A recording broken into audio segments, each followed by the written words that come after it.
para seguir ejercitando la memoria. Y a propósito, tengo el honor de saludar a la gran amiga Graciela Fernández Meijide. Graciela, ¿cómo va? Eduardo Román te saluda, buen día. Hola Eduardo, ¿cómo estás? Bien, un gusto siempre hablar con vos, ¿eh? Gracias, muchas Bueno, gracias. la verdad que la película nos viene de excusa para seguir Ajá, insistiendo sobre el uso y el ejercicio de la memoria, porque a veces van pasando generaciones.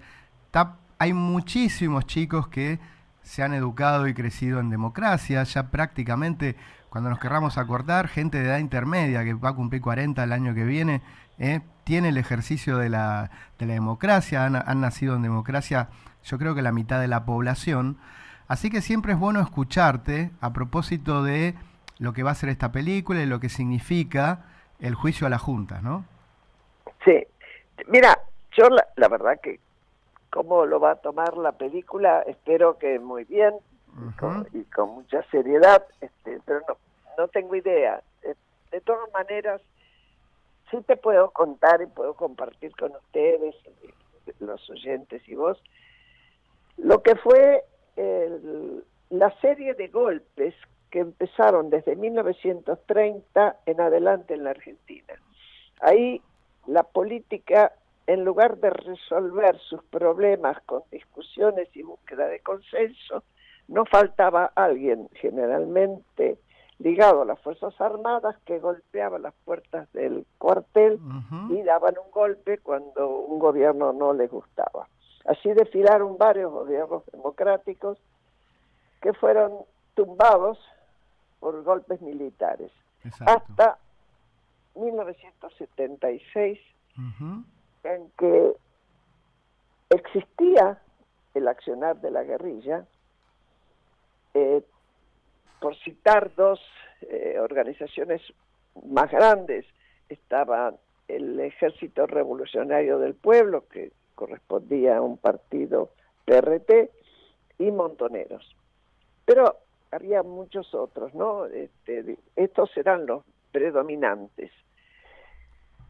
En realidad, después que vino Perón, Ujú. que fue elegido Perón en el 73, estalló, después de su muerte, estalló con toda la violencia las contradicciones que había entre las propias fuerzas que se decían peronistas.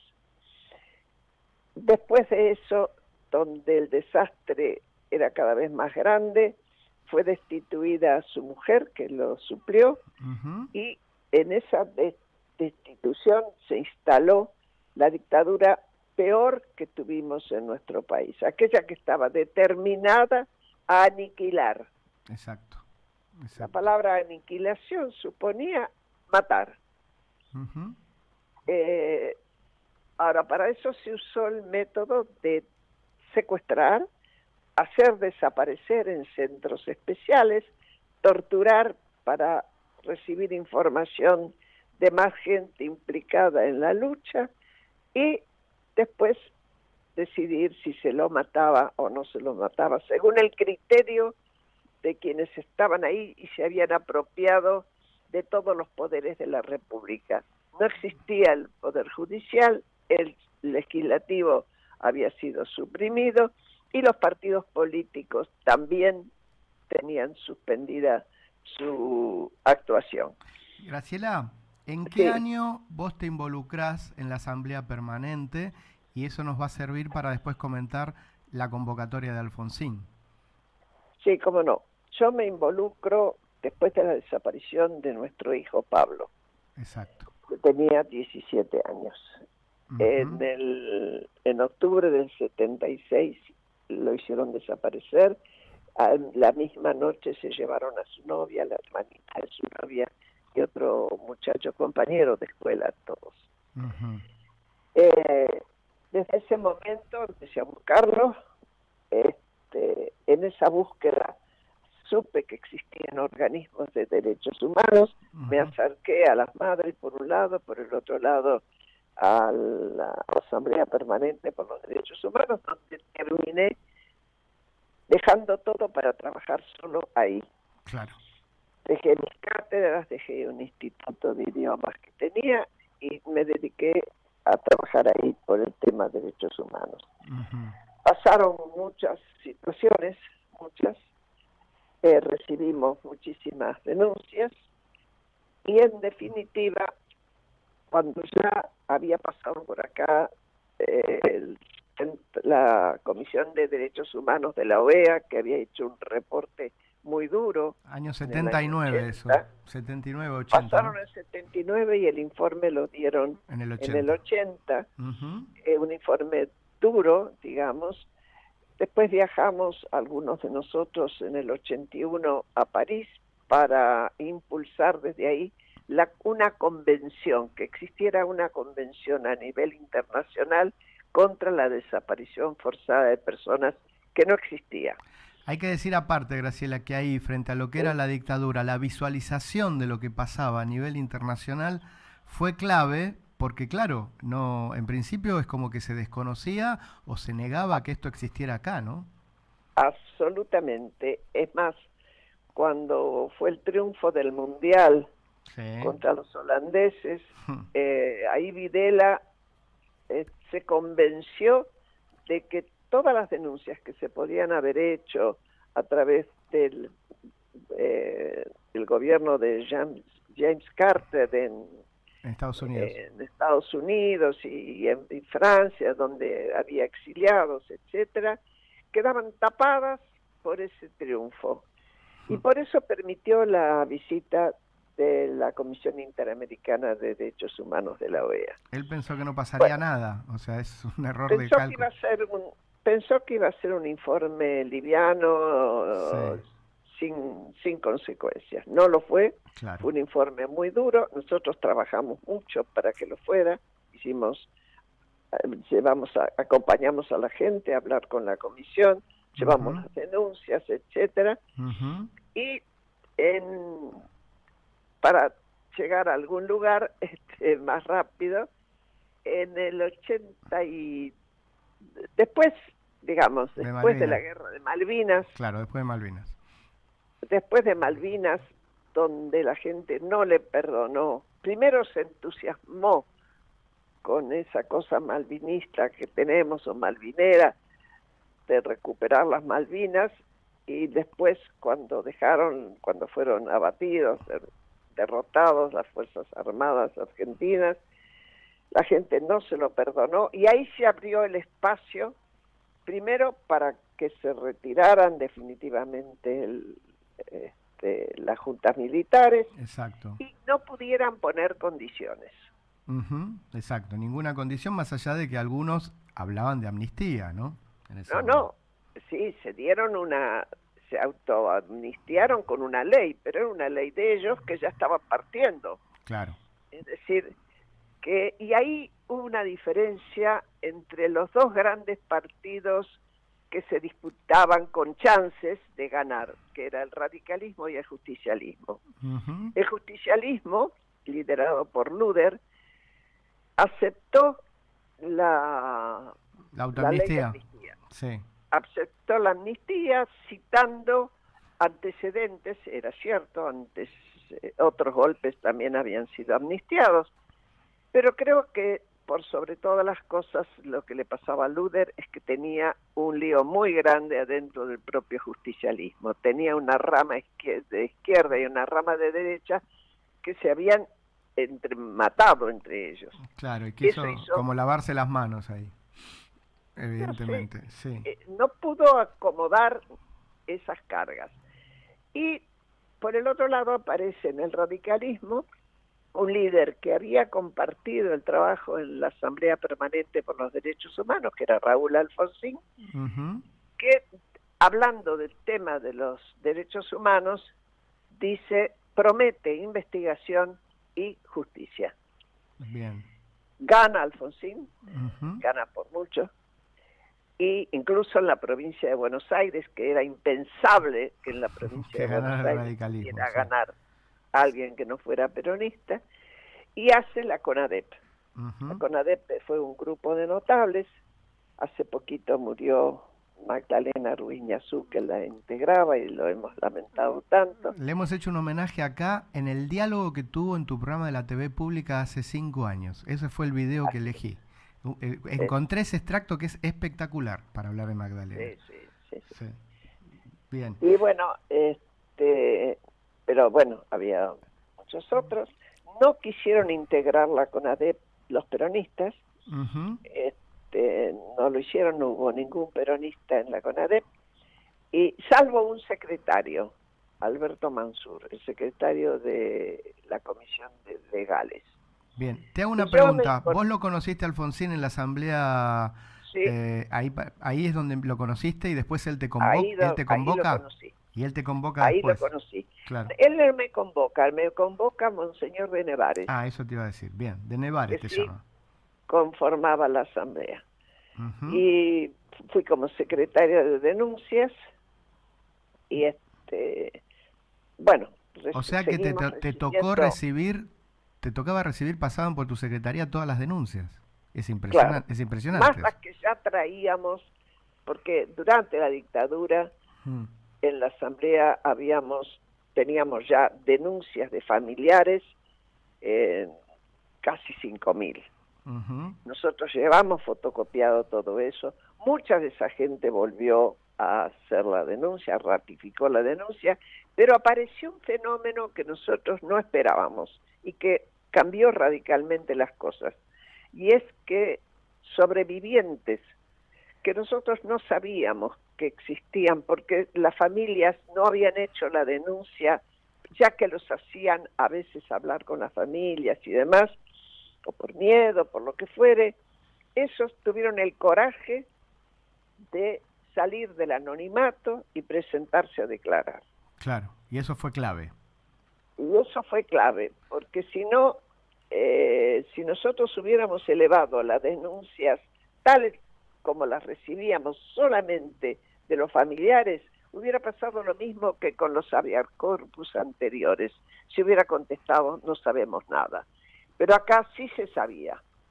Acá se sabía y agrupamos por centro clandestino la gente que había estado, a quienes había visto y que habían sido trasladados, eufemismo de asesinados, y a quienes habían visto como oficiales o responsables de tortura o lo que fuera, así fuera con un sobrenombre. Bien. Bueno, eso consolidó más las visitas que se hicieron a cada uno de esos lugares, donde iban 2 comisionados. ¿Cómo fue entrar a la ESMA por primera vez, por ejemplo, Graciela, o a cualquier centro clandestino? Por ejemplo, Magdalena y yo. Sí. Por primera vez. Fueron las primeras que entraron a la ESMA, esto lo decíamos la otra vez. Sí. Así es, Ajá. Así es. Bueno, no es que fue el único lugar que fuimos a muchos otros, pero bueno, la primera vez, porque la ESMA era muy grande, es más, hubo 2 causas ESMA, porque más se sabía, más aparecía gente y hablaba. Porque al hacerlo público todo, creó una relación entre la CONADEP y la sociedad de diálogo, digamos. Gente que sabía algo venía y lo contaba. Claro. Cuando vieron que era en serio, cuando vieron que efectivamente estábamos en un clima de garantía democrática difícil igual, porque creo que la película, lo que va a hablar, recién estábamos escuchando el tráiler y viendo el tráiler, es de lo difícil que fue juzgar a los comandantes un año después. Absolutamente. No es como si ahora uno llevara a los tribunales a un poder militar desvencijado o totalmente retirado. Era otra cosa, ¿no? Tenían poder, tanto poder tenían, que el último sacudida que hicieron fue Semana Santa, cuando los carapintados se levantaron. Claro, en el 87, justamente pidiendo el tema de la obediencia de vida y demás. Que ahí la actuación de Cafiero, que era el gobernador y líder del justicialismo en ese momento, el abuelo del Cafiero de ahora, fue clave. Tuvo una actitud muy solidaria con el gobierno y se puso al lado de Alfonsín. Ujú, exacto. y Eso. enfrentaron juntos la situación. Es decir, Solo un minutito más porque nosotros no. no quería dejar así la comunicación. Hablábamos de Cafiero, esto es muy importante, lo que en ese momento se hizo de las dos fuerzas principales de la democracia. Te hago una pregunta respecto de lo que fue la militancia de derechos humanos en dictadura. Vos ahí conociste a Estela de Carlotto y a Eve de Bonafini, calculo Así es. indirectamente. Cada cual Trabajábamos tenía juntos. su organización, pero trabajaban juntas, ¿no?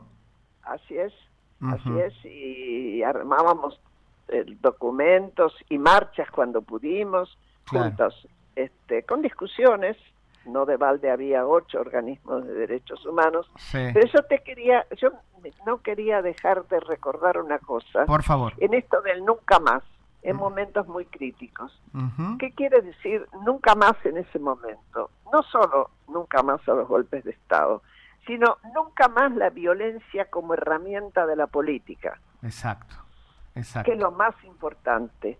Y porque eso cierra toda capacidad de diálogo. Todo esto que se está hablando del discurso del odio, de un lado y del otro, no importa quién Lo lo diga. esgrima, Sí, corta, rompe la política. La totalmente. esencia de la política es la negociación. Y Ujú. no es mala palabra negociar, porque siempre alguien que quiere algo tiene que... Otros pese a los cortes. Bueno, Graciela, no sé qué pasa, pero ahí estábamos justo, ¿me escuchás? Con el tema de los Sí, discursos de odio y la grieta, y sé que querés dar ese mensaje. sí, todo lo que sea discurso de odio y decir que se está en contra, pero al mismo tiempo exigirle al otro que reconozca que empezó con el discurso del odio, demuestra no tener ganas de negociar. Y Ujú. la Argentina hoy por hoy, si algo necesita, con todas las penurias que está pasando, es que se sienten las élites, tanto políticas como económicas, como sindicales, y cedan en algunas cosas, Claro. o cada uno ponga 3 puntos, 4 puntos y diga, con esto nos comprometemos a seguir adelante, gane quien gane. ¿Para vos es un acuerdo de convivencia democrática o es una especie de políticas macro para el futuro del país? Es que tiene que ser un acuerdo democrático que piense políticas macro y micro. Claro, claro, claro, claro. Totalmente. El país Eh, no se acaba mañana. Ujú. Te hago la última respecto, viste que me decías que juntas organizaron marchas con abuelas y madres. Cuando Sí, viene el tema de los juicios, yo recordaba, era un estudiante de la facultad, que sí, estaba este eslogan de con vida los llevaron, con vida los queremos, en la idea de sí, que aparecieran hijos e hijas sí, que no sí, se sabía dónde estaban y también después los nietos y nietas. ¿Eso en algún sí. momento empezó a profundizar alguna diferencia? Ese, No, yo creo que la diferencia mayor se hizo cuando, después que se terminaron los juicios por los indultos de Menem, sí. este, vuelto el kirchnerismo al poder, o llegado el kirchnerismo al poder, se apropió del tema derechos humanos y una de las cuestiones que hizo fue acercarse a los organismos de familiares y de derechos humanos y por lo pronto reiniciar los juicios, lo Ujú. cual está bien, Estuvo muy pero bien. eso hizo que los cooptara para que se transformaran en una facción del kirchnerismo. Hoy por hoy, los organismos de derechos humanos tradicionales que conocemos Están ahí. abandonó su categoría de organismo no gubernamental para ser una parte del kirchnerismo. Vos decís que las principales diferencias fueron 20 y pico de años después o en el 2003, pero que en el transcurso del juicio estaban todos juntos y juntas. Sí, por supuesto. Bien, bien, bien. Graciela, un honor, como siempre. Gracias por estos mensajes, gracias por tu tiempo, de esta entrevista que Bueno, la vamos a ver en YouTube, la tenemos acá en Radio Urbana. Te mando un beso muy grande y la admiración de siempre, ¿eh? muchas gracias, Eduardo, que te vaya muy bien. Bueno, muy bien. Adiós. Gracias para la producción.